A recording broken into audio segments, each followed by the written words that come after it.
Hey guys, welcome back to a new recipe video. We've already done fall and winter breakfast ideas this year, so naturally, we gotta do lunch and dinner as well. Hope you enjoy. Let's get right into it. This first idea is for homemade pho. One of my favorite things. I tried putting my own spin on it, so this is not an authentic recipe. Okay, first off, start by chopping 2 onions into strips. Peel and finely chop up 2 cloves of garlic and 1 small piece of ginger.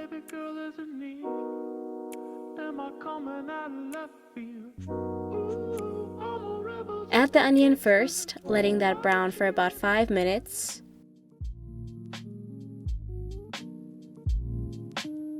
Before mixing in the ginger and the garlic.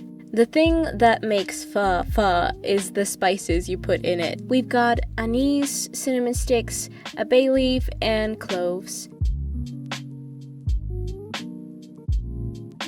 Let it cook for 2 to 3 minutes until fragrant. Now pour in vegetable broth and soy sauce. I also added in a bit of maple syrup, which is not normally used. Bring it up to a boil, then reduce the heat to medium and let it simmer for 30 minutes. Meanwhile, prepare the mushrooms and the tofu. Either fry the tofu and mushroom pieces off like you normally would in a skillet for 8 to 10 minutes on medium-high. Or go for battered baked tofu and mushrooms instead. It's just a couple extra steps, and I totally get if you don't want to deal with this, but basically, I used normal tofu in this. However, I would recommend going for smoked tofu since it has an actual flavor to it. Cut the firm tofu and mushrooms into strips. To make the batter, combine spelt flour, salt, and baking powder with non-dairy milk, lemon juice, and sriracha.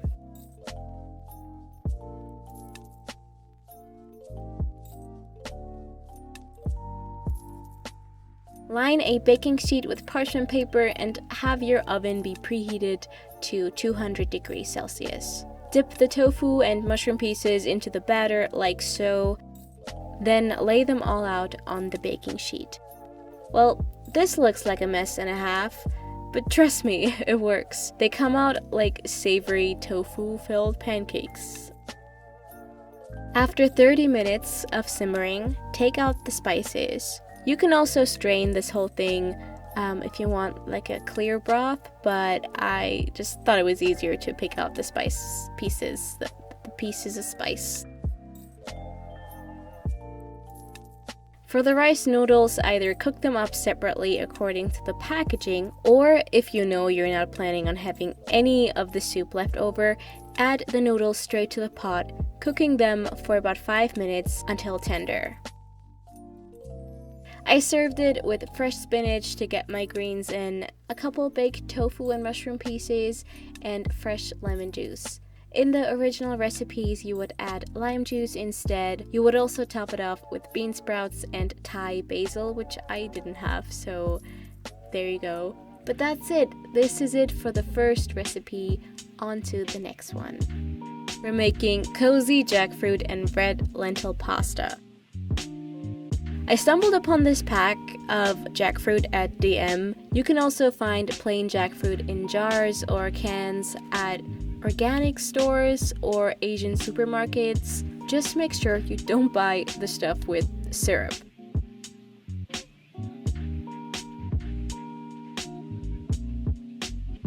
Add 1 finely chopped onion and clove of garlic to the bowl. What else goes in here? A tablespoon of tomato puree, 2 tablespoons of ketchup, smoked paprika powder, and black pepper. Mix it all together, put a plate on top, and leave it on the counter for 20 to 30 minutes. In the meantime, cook up a half a cup of red lentils according to instructions. I then also cooked up the pasta. I went for spelt, no surprise there. You are my own hell. I won't let you out my sight. If you would like to make this dish more healthy, go for some type of unprocessed grain like millet. Once the time is up for our jackfruit, grab another saucepan. Bring it to medium-high with a bit of oil. Add the jackfruit, let it all cook for about 5 minutes while stirring thoroughly.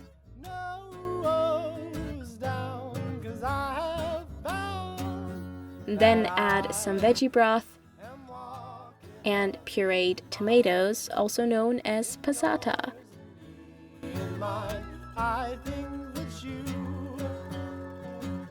Let everything simmer on medium for another 8 to 10 minutes, and that's it. Oh, also make sure to taste test and season to taste and stuff, but then plate it up. You can add the pasta straight to the sauce, which I should have done. I don't know why I decided to mix everything together in my tiny bowl.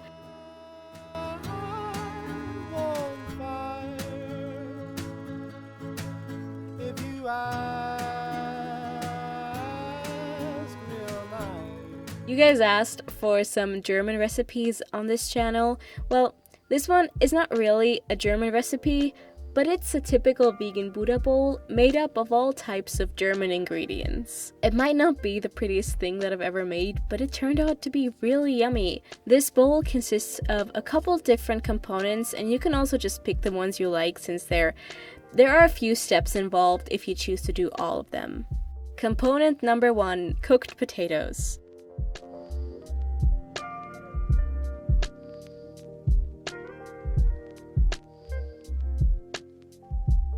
Bring the pot to a boil and let everything cook on medium-high for 15 to 20 minutes until tender. Component number 2. This is basically the quick and lazy version of how my mom makes it once a year on Christmas. That's usually the only time I eat this stuff, even though it's really good. Roughly cut up 2 onions into rings.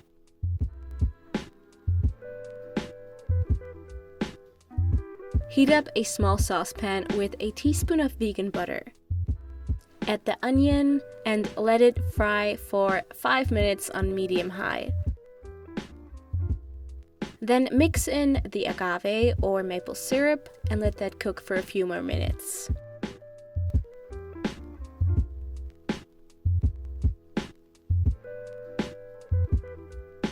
Add the sauerkraut to the onion, mix it in, pop the lid on, reduce the heat to medium and let it cook for 10 more minutes.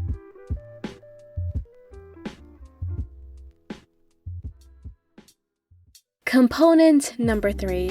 Crispy Brussels sprouts. These are so good on their own.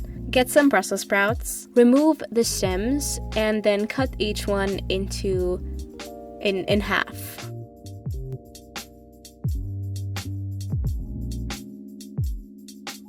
Boil the Brussels sprouts in water for 5 minutes, not any longer than that. Drain them, and then bring a large frying pan to a high heat with a bit of olive oil. You want it to be nice and hot. Add the Brussels sprouts to the pan, cut side facing down.